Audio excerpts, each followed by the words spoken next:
নজরুল ইসলাম, আপনার বক্তব্য শুনতে চাই। যে দর্শকের প্রশ্নের জবাব থেকে আমি শুরু করতে চাই যে ১৯৮১ থেকে ২০১৪ এই পথ পরিক্রমাটাকে আমরা কিভাবে দেখছি।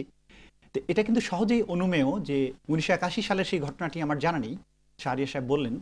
তো আজকে ২০১৪তে বাংলাদেশের পথে প্রান্তরে প্রতিটি শহরে অমির রহমান পিয়াল সাহেব বলেছেন যে লাখো জনতা দিয়ে কোটি মানুষের বিচার হয় না। তা আপনি যদি সবগুলো জানাজাকে একত্রে করেন তাহলে দেখবেন যে আসলে কত কোটি মানুষ রয়েছে, এবং এই উপস্থিতিটা, জনগণের এই উপস্থিতি কি জনমতের প্রতিফলন নয়?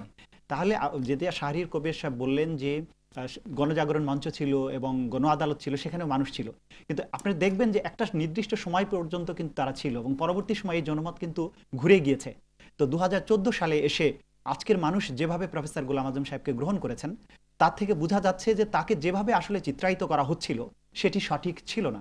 আজকে শাহরিয়ার কবির সাহেব বললেন যে রাজাকার মানে আসলে রাজাকার নয়, যে যারা বিরোধিতা করেছে সবাইকে আমরা একত্রে মনে করি। আমি তো মনে করি যে আসলে আপনারা যেভাবে চিত্রায়িত করেন আপনাদের রাজনৈতিক প্রতিপক্ষকে, তাতে তিনি যদি মুক্তিযোদ্ধাও হন, তো আপনাদের রাজনৈতিক প্রতিপক্ষ যখন হয়ে যাচ্ছে তখনই কিন্তু তিনি রাজাকার হয়ে যাচ্ছেন। তেমনিভাবে গোলাম আজম সাহেব একজন রাজনৈতিক নেতা ছিলেন, তার একটা ছবি আছে টিক্কা খানের সাথে, তার থেকেই প্রমাণ করা যায় না যে তিনি গণহত্যার সাথে জড়িত ছিলেন এবং তিনি গণহত্যার প্রতীক।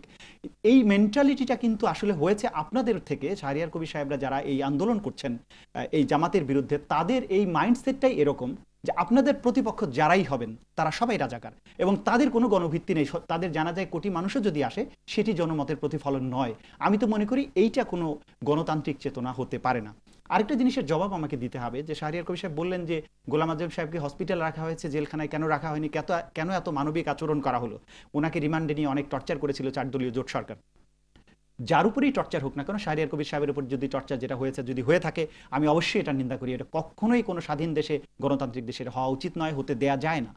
কিন্তু একটি বিষয় কি শাহরিয়ার কবির সাহেব ভুলে গেছেন যে এই দেশে শিবিরের সভাপতি দেলোয়ার অথবা মাসুদ, তাদেরকে একটা তরুণ তরতাজা ছেলেকে রিমান্ডের নামে 50 দিন 60 দিন রেখে মেরে মেরুদণ্ড হাড় ভেঙে দিয়ে পঙ্গু করে হুইল চেয়ারে রাখার মতো ঘটনা কি ঘটছে না? তো তাহলে আপনি এটাকে কিভাবে দেখবেন? প্রফেসর গোলাম আজম সাহেব আদালতের আদেশেই তার শারীরিক অবস্থা, বয়স বিবেচনায় তাকে জেলখানায় রাখার মতো উপযুক্ত মনে না হওয়ার কারণেই কিন্তু তাকে হসপিটালে রাখা হয়েছিল। এবং তার স্বাভাবিক মৃত্যুতেও যদি আপনাদের আপত্তি থাকে, তাহলে আপনাদের মানসিকতাটা প্রতিপক্ষের ব্যাপারে কেমন সেটা কিন্তু সুস্পষ্ট হচ্ছে। আর শহীদদের কথা বলেছেন, শহীদ পরিবারবর্গের কথা বলেছেন, ডেফিনেটলি তারা বিচার চেয়েছে, কিন্তু তারা প্রকৃত অপরাধীর বিচার চেয়েছে। যারা 40 বছর ধরে যাদেরকে কেউ অপরাধী ট্রিট করলো না, আপনারা কয়েকজন ছাড়া, তাদের শাস্তি হতে শহীদ পরিবার খুশি হয়েছে, এটি বলার কিন্তু কোনো সুযোগ নেই। কারণ যারা পাকিস্তানি আর্মি ছিল। একটি প্রশ্ন আমি একটু করে রাখতে চাই, যদি ছোট করে উত্তর দেন তাহলে আমি হয়তো আরেকজনের বক্তব্য নেওয়ার সময় পাবো এই অংশে। এটি হলো যে আপনি বারবারই বলছেন যে